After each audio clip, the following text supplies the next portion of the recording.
Hi everyone, I'm here with Lydia Navo, our special guest today.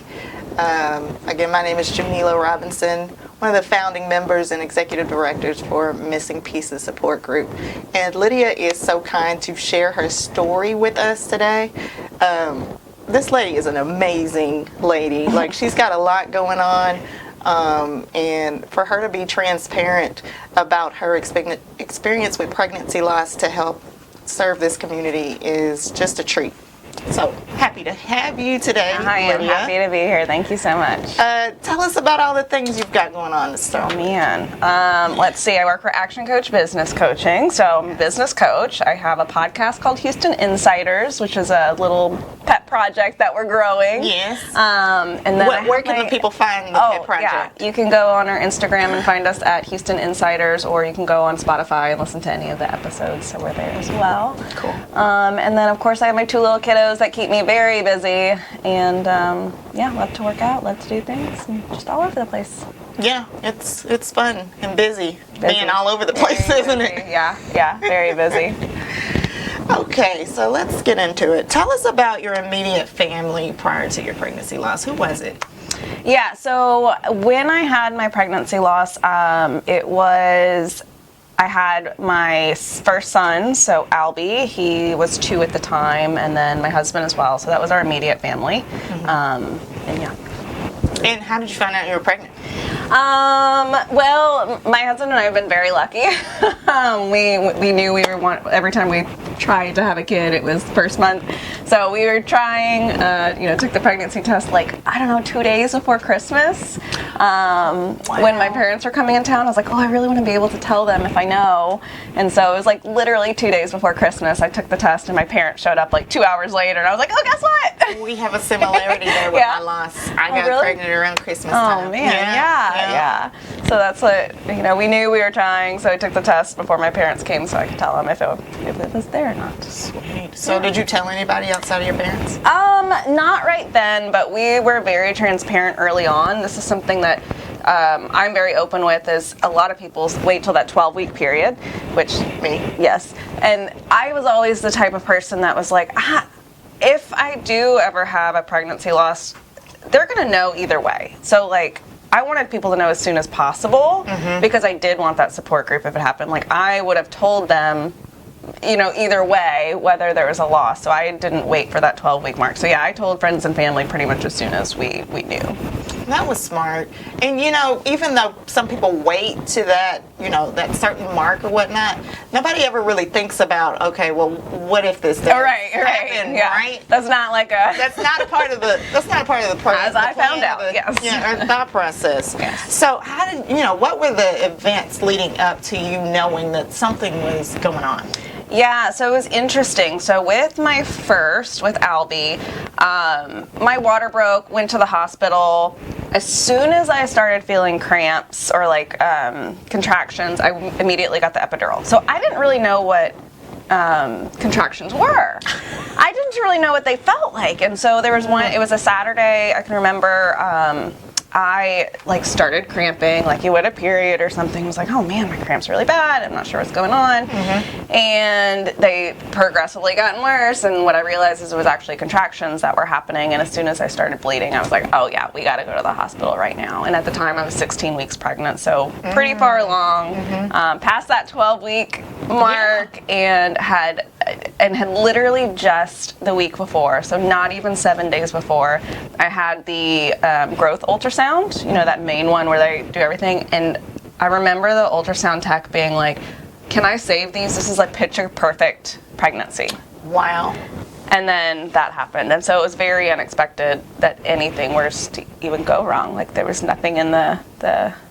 So, when you started spotting and stuff, were you nervous? So nervous. Yeah. So nervous. I was, but at the same time in my mind I was like, well, this isn't it. It's something else. Yeah. 100, because my first pregnancy was so easy. The best pregnancy. I was never sick, never hurting, just had a little belly. It was great. I was working out the day before I gave birth with him. I had so much energy. I loved it. And I was like, oh, I could be a surrogate. I got this down. Yeah. And so I had no it didn't cross my mind that that would happen to me, to be honest. So it was a big shock and very, very nervous going to the hospital.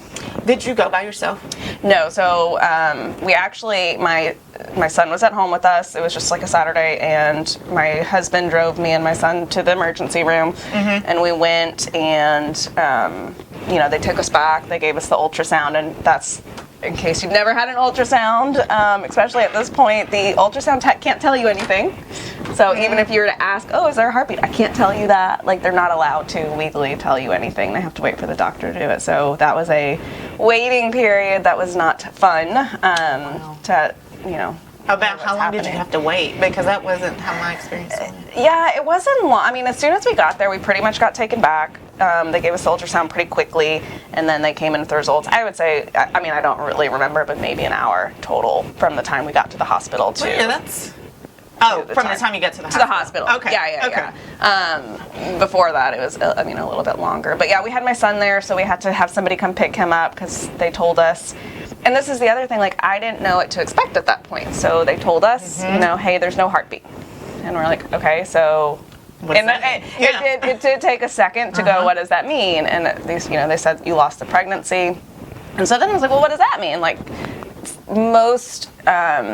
miscarriages, when you hear about them, especially at that early stage, it's just you pass it on your own, or you take, whatever it is. And so I didn't know what the next steps were of, okay, so I'm 16 weeks pregnant. I don't know what to do.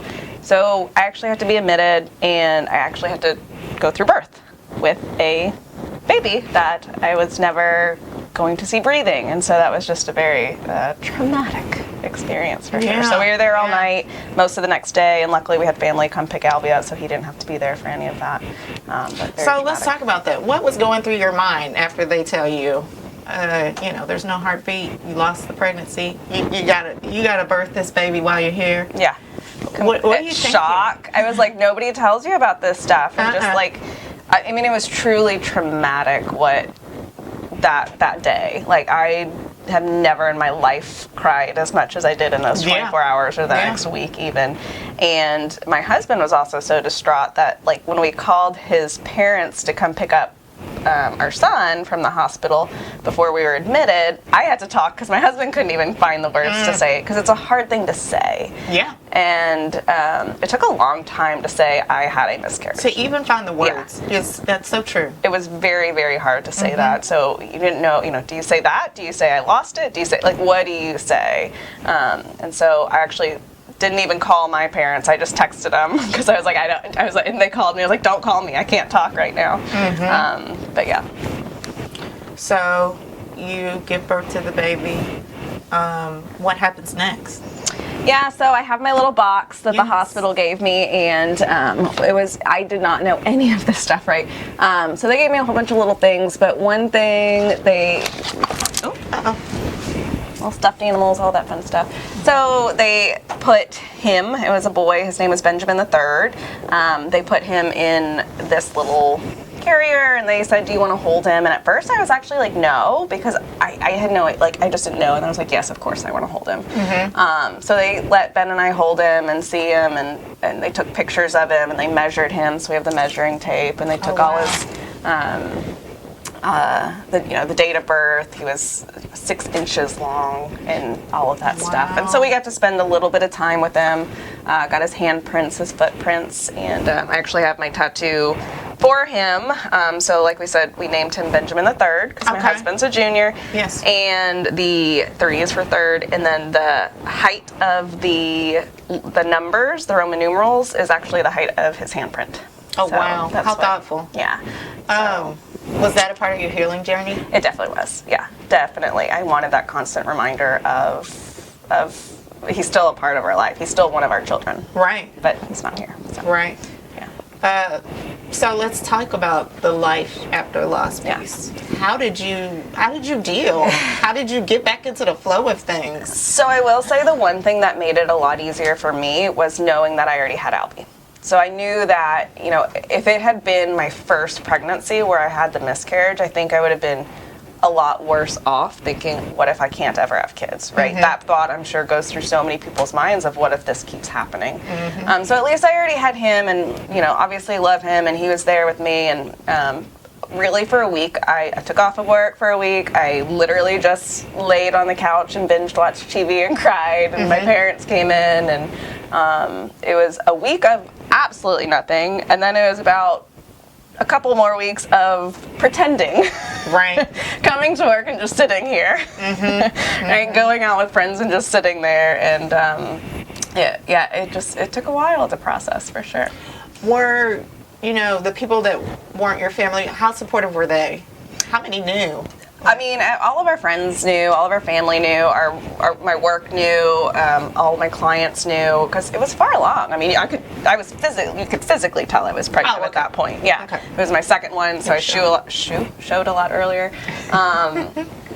So words are hard sometimes. Yes, they are. But so when I did share with clients and stuff, it was interesting, and I know we've talked about this before, how many people said, oh, that happened to me too. Yes. Or the awkward that happened. Conversations begin. Yes. People begin to bare their souls if they've experienced it. Yes. And it was... How did you feel when you heard for the first time somebody else say, oh, I've experienced that too, after they find out about your loss? The first time I was a little shocked. I was like, oh, wow, oh my gosh. And then it started happening more and more, and I was like, oh my...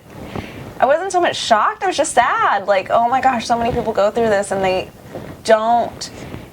they don't have that first child to have that reassurance, or how many times have they had them? I had multiple people tell me, oh yeah, 2, 3, 4 miscarriages, whatever it is. And then I also had people try and compare it. So I had people go, oh, but mine was at 7 weeks, so it wasn't as big. Right, they belittle it. No, yeah, I totally understand your pain as well. And so it was just interesting how many people started to share and be there. I mean, people would show up with little gifts and, boxes and stuff that I didn't even ever expect for them to come through and do. So that was really so many things I looked back on. It sounds so stupid now, but we did the testing afterwards to see what went wrong, and nothing, right? Which is calming and not calming at the same time. Yeah, absolutely. So they could never figure out what the cause was. But I remember just reeling in my head, being like, okay, it was during the freeze. Was I too cold? Was it? I had my booster shot, or 5 months ago.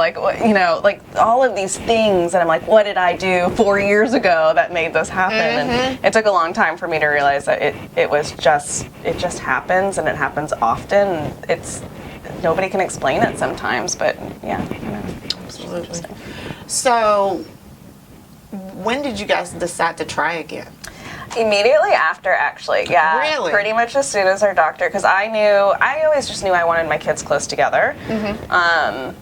And so I guess that was a good thing and a bad thing. Obviously, I am obsessed with both of my children, so, it's okay, we wouldn't have Aiden if we had been the third. That, there's always that thing. But we did try immediately after got pregnant, pretty much, after the waiting period. We had a waiting period, obviously.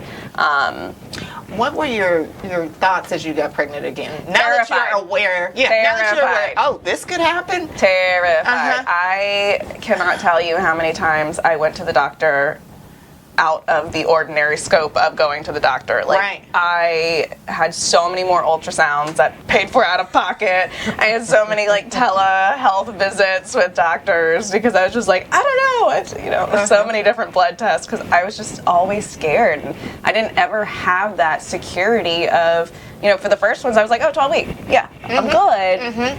This, 16, 20, 25. Right. It can be at any time now. Your eyes are open to that. Yes. I remember bouncing on the ball, trying, towards the actual birth, and was still thinking, what if it's a stillbirth, or, something can still happen, and that was terrifying. So it was a very traumatic experience. Did it interfere with the way that you talked about the pregnancy during the course of it, with friends and family? Did you have a baby shower? Did you do the normal things? Yeah, we still did the sprinkle, because it wasn't the first one, so we did the little sprinkle thing, and Yeah, I mean, everything was pretty much the same. I was very different. I was very depressed for a long time because what happened was towards the end of that pregnancy, I had basically been pregnant for a year and a half. Solid. Oh, yes. Because I was pregnant for 4 or 5 4 months. yeah. And then not pregnant for like 3 months. Postpartum. Right. And then pregnant again for another 9 months. And so I would get to like Christmas and I was like, I was pregnant this time last year and there's no baby. And then January, I was pregnant this time last year, no baby still. Right. And so it wasn't until he was born that I really just kind of like relaxed. But postpartum was terrible for me. Even during pregnancy, just depressed, did not ever want to leave the house, was like, I'm just gonna sit here until I don't ever have to leave. Yeah. It was not good. And then the moment arrived. Your baby was here. Yeah. And the How best was that? ever. Man, he was the easiest pregnancy. We laugh about it because we literally Really? we went in and Even easier than the easy baby? yeah, I'm sorry, the birth. The birth Oh, the was birth. easy. Okay. No, the pregnancy was not easy. Okay. Sorry, I just did. The birth itself was that we went in and literally went. Wow. They do say that about the next ones. Yeah. So it was great, and he's just the happiest, little sweetest baby. So it makes my heart smile to have them both. Yeah. So are they similar or different in personality characters? Completely different. Of course. Absolutely, completely. Our 4-year-old is like our. Ben hates when I say this, but I'm saying it anyways. He's like our nerd. He's going to be the dorky nerd, whatever. That's my 9-year-old. And then our Shout out Cameron Wesley.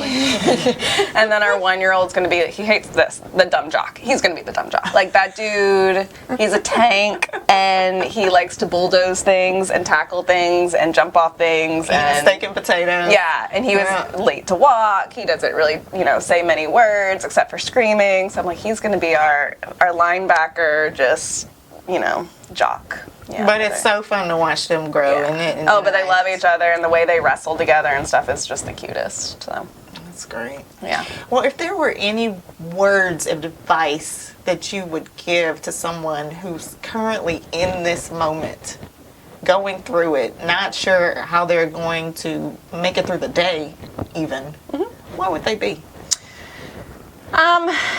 First of all, I'd say it's okay to feel that way. You're not alone. That is definitely, it's okay to be that way for a day, a month, a year. I mean, it's okay to take the time you need to grieve. Just know that there is support, and your recovery process, don't let anybody tell you how short or fast or long or different it should be. It's your recovery process. And so do what you need to do to be okay. Whatever it means, don't try and cookie cut recovery from this, right? And I think, and personally, even though it's very, very hard at the beginning, the more I talk about it, like, it gets a lot easier, right? I was not able to say any of this without crying a year ago for sure, but it's a part of the process. It's a part of the process to just share, and the more you talk about it, the easier it gets to talk about. The loss is still there, but it does get easier to talk about. Well, thank you so much for your time today. Yes. Thank you for being so transparent with me and the audience. Yeah. I know this is going to reach someone somewhere. Good, I hope At so. the right time. Yeah, just don't be afraid to ask for help, whatever that is. You said it. Yes. That's Great words. Thanks, Lydia. Thank you.